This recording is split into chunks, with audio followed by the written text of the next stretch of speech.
Welcome to episode 122 of the XS Noize Podcast. I'm Mark Millar. Thanks for listening. In this episode, I speak to Jason Williamson from Sleaford Mods about their new album, UK Grim. If you missed the previous episode, I spoke to Tagline's frontman Robert Robertson. And in some ways, we didn't really go into the recording of An Ocean Full of Islands at all, by which I mean we didn't really sit down and record it as an album. Because it came off sort of the back of the last album, which, as we just touched on, was 2020. Most of it was written during lockdown. And then it was that 2021, that weird year where we weren't quite in lockdown, but we also weren't quite out of lockdown. And so a lot of the songs were passed were recorded remotely and passed as files, in between we were adding stuff.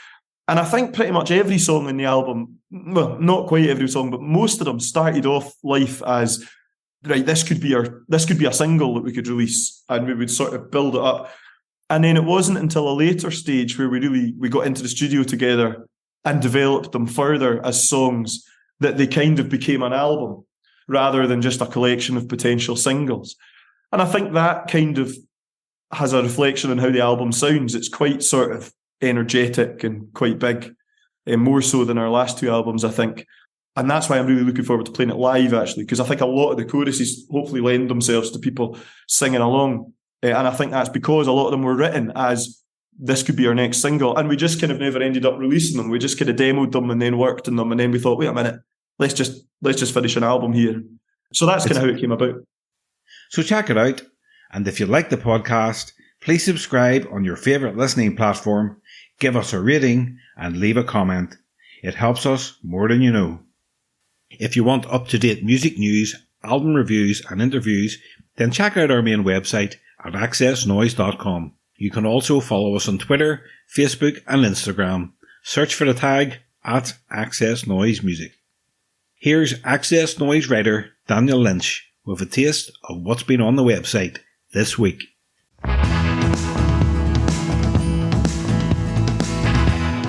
In the reviews section, From Nothing to a Little Bit More is the second album from the Lathams.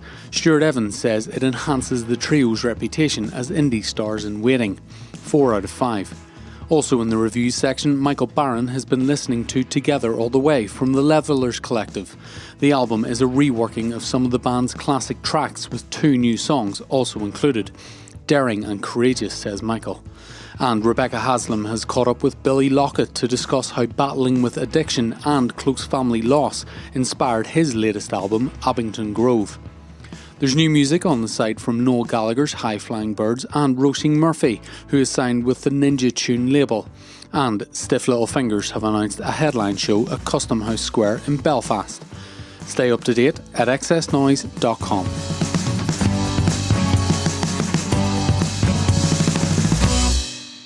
Sleaford Mods Jason Williamson and Andrew Fearn have released their 7th album, UK Grim. It's the Nottingham duo's most dancefloor-friendly release to date. UK Grim is an urgent and sage-like look at life, living and the gritty reality of our era. I caught up with Jason Williamson to talk about the new album, upcoming live shows and lots more. So sit back, relax and enjoy the XS Noize Podcast with Jason Williamson. So, hi Jason, welcome back to the XS Noize Podcast.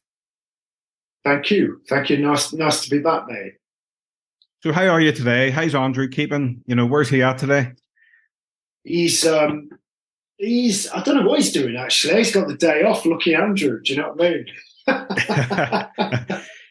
mean? He'll be counting the numbers since it's release day. Well, both of us have been looking forward to it. It's like they're getting the last 2 albums have been. This one and Spare Ribs have been a little bit of a shake-up for us. They've, made us a little bit bigger as a band, a lot bigger actually. And so, we're really getting into our stride with it. I think, you know what I mean? Yeah, we'll certainly get into that. But just want to go back to the start. Sure. Do you remember the first band or artist that made you pay attention to music? It would be the Sex Pistols. Yeah, totally. Or even, before that, there was Blondie. just top of the pops in general, you know, around that period. Blondie were obviously going through their classic period. This was about 1978. So just stuff like that, you know, Dr. Feelgood, all that business that used to come on top of the pops. So, they kind of, stirred it in me a little bit. And then around the age of 10, I got introduced to Sex Pistols, and that was when it really, kind of took off a little bit for me. Yeah, top of the pops. It'd be great to have it back. I don't know whether it would work in today's music climate, but what a show. No, I'm not sure. Perhaps there isn't a place for it anymore, because obviously the music, the output of music, the various channels are so plentiful, aren't they? But when you were watching programs like that, there, did you go, right, that's what I want to do, or did you have any other ambitions growing up? I wanted to be an actor initially, you know what I mean? And I just wanted to be famous, I wanted a bit of an escape. And because I love film so much, I thought that acting would be the right thing to do, But it turns out that it wasn't, you know what I mean? I found that although I really enjoyed it and studied it at college, I could, drama schools were, I just couldn't get into a drama school. I only tried for a year. And the idea is you've got to keep going back and trying them. But I just didn't have the money for it. You needed a fair amount of money each term to pay for it. And I just felt a little bit excluded from that. So, I just started to get into music more. I was taken by, sort of the Stone Roses, obviously. Started listening back to stuff like The Jam that I used to be into as a kid. And then obviously Weller's solo career took off. And I really did get back into the idea of music. But again, not to be famous, although, I knew that was an aspect of it. But I really did passionately love it, right from the off. Well, funny you mentioned acting, because the last time we spoke, I said to you, you would be great in Peaky Blinders. And I was watching the last episode of the final series, and who pops up? Yeah. So I like to think that I played a part by putting that into the universe. So how did that happen? I was talking to a friend about acting, and he was like, "Well, I know Killian, so do you want me to introduce you via email?" So I sort of said, yeah. So I said hello to Killian, and I just asked him for a bit of advice, and he just offered me a little bit of a part on this show, So I met Anthony, the director, had a chat with him, and went down there for about 4 days. Initially, I was very nervous, and I was a little bit whatever, but it really worked out. It was good. It was a real good learning experience. You know what I mean? Yeah, it was a real treat to see you appear. And again, I thought I played a part in that. I put that out there. You did. I think you did. And as I get older, I increasingly believe in all that stuff. You know what I mean? So Absolutely. So when did you start writing lyrics down? For this album? From right at the start. When did you think? When was melodies and ideas coming into your head? From very early on, sort of 24, or even before that, sort of 19 at college. You know what I mean? Doing stuff. I was in a little bit of an indie band at college, only fleetingly. But, I just did stuff like that. Do you know what I mean? Just writing down stuff. But even back then, I was talking about not having any cigarettes and all this shit. So there was all, reality's always been a part of it, I think. But can you remember the first song that you wrote? You thought, right, this is a great song. I know enough about music that I know this is a great song. God, I can't remember. I guess one of the many guitar bands I was in, the competency compositions, like This Is Competent, I'm not quite there with how I want to express myself, but this is competent, So I knew I had like quite a natural knack for just writing songs, whether they were good or not. So, pretty early on, do you know what I mean? Early 20s, I would say.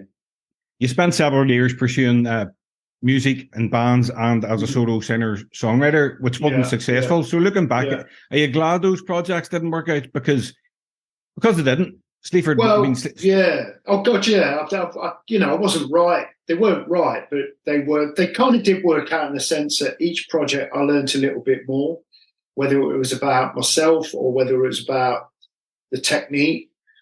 So each one played a decent part, I would say. It's all about failure a lot of the time, and you just have to put up with it.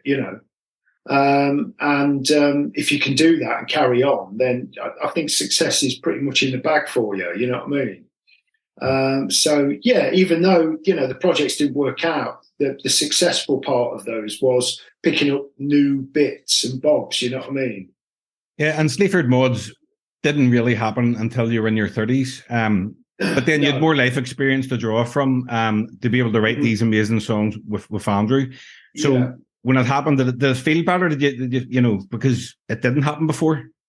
It did, yeah, of course. We were quite older and a bit more, that we had a bit more substance about us. You know what I mean? There was a lot more to say in a way that was established. We weren't just kids, just screaming out bullshit. We were, sort of older blokes with a bit of life experience. You know what I mean?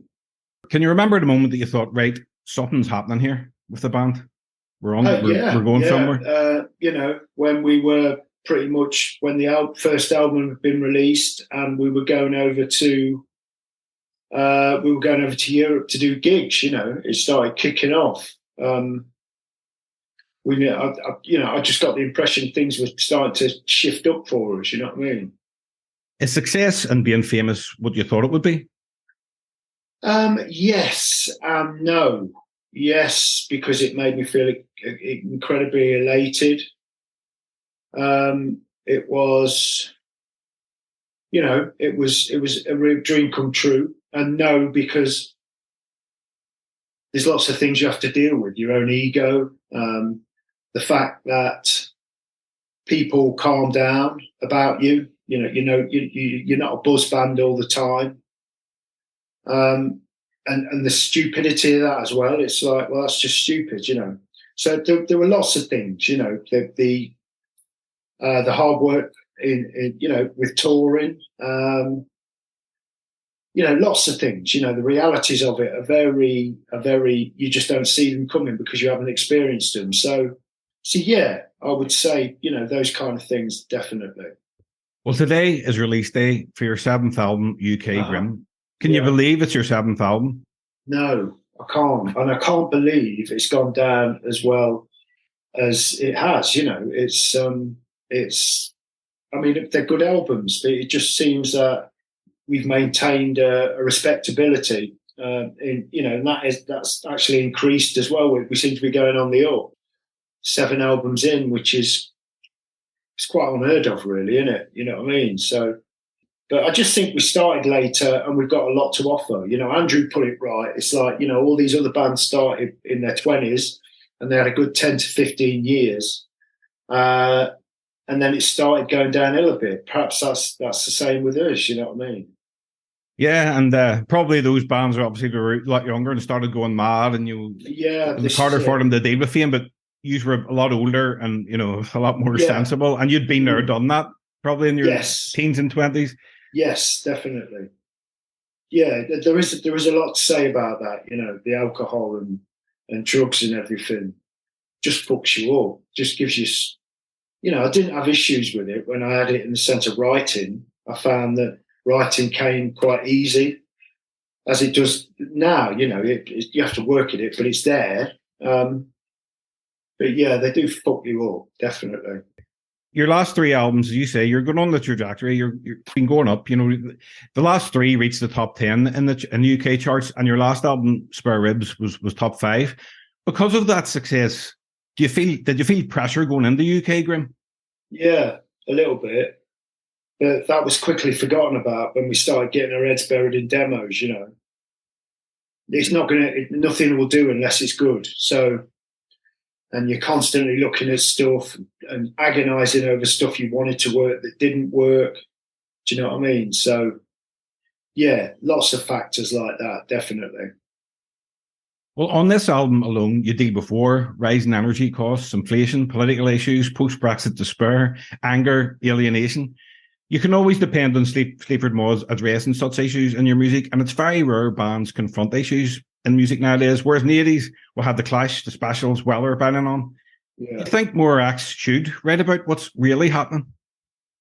But only if they feel the need to, I think if you're doing it as because you think you should, then it's going to cause you problems.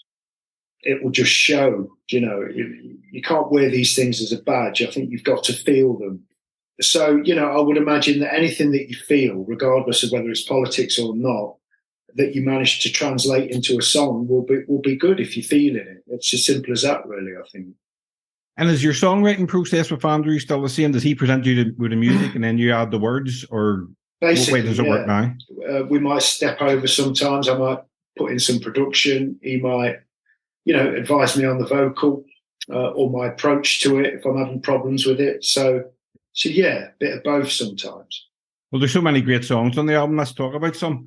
The album begins with the title track, UK Grim. You say, because in England, no one can hear you scream. You're just fuck lads. Straight off, we know Sleaford Mods are back. It's a great way to start the album. Thank you very much. It's it was the last song we did on the album. We were struggling for a title for the album, and our manager suggested UK Grim, which was a hashtag that we were using to accompany the last album's campaign. So I wrote the lyrics for it when we thought, okay, this could work as an album title. And then Andrew sent me 3 or 4 demos, and one of them was UK Grim, and it just fit straight away, Yeah, it's a fantastic way to start the album. It's interesting that it was the last track you did. Yes, very much so. That and On the Ground were the last tracks. With DIY, I had my first laugh out loud moment when I heard the lyric, "Excuse me, mate, you've just dropped one of your tattoos over there." That's what I love about your lyrics. You know, a lot of time you deal with really heavy subject matters, but your lyrics and delivery is always very funny.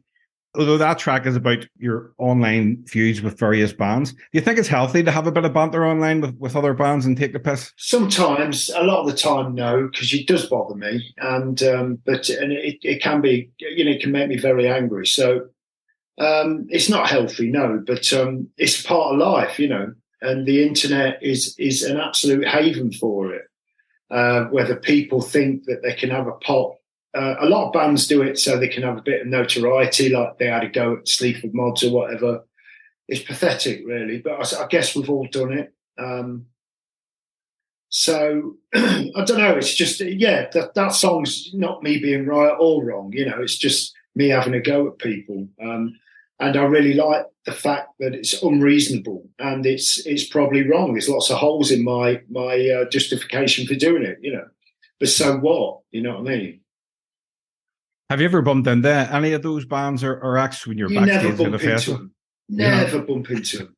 And, if you do, they are usually very nice to you. So it's like, I wouldn't imagine people should think twice, and I should think twice, perhaps, but you don't normally get any shit. People are very different from when they step away from the keyboard, aren't they? Well, some people say you haven't made it until Noel Gallagher slagged you off. He does it with every single band, So it's always... he did, but he's not. He lost whatever he had went a long time ago. I think. I don't know. He's happy with his lot. He sold millions and millions of records. He was in one of the greatest rock and roll bands of the last, few decades. I suppose what more do you want after that? I don't think he feels he has to prove himself anymore. And fair enough, but you do think sometimes you just shut up. Do you know what I mean? Dry Cleaning singer Florence Shaw appears on Force 10 from Navarro. It's the first of 2 collaborations on the album, and seems to be a running theme. As the last album, you had Billy No Mates. How did Florence get involved in this one?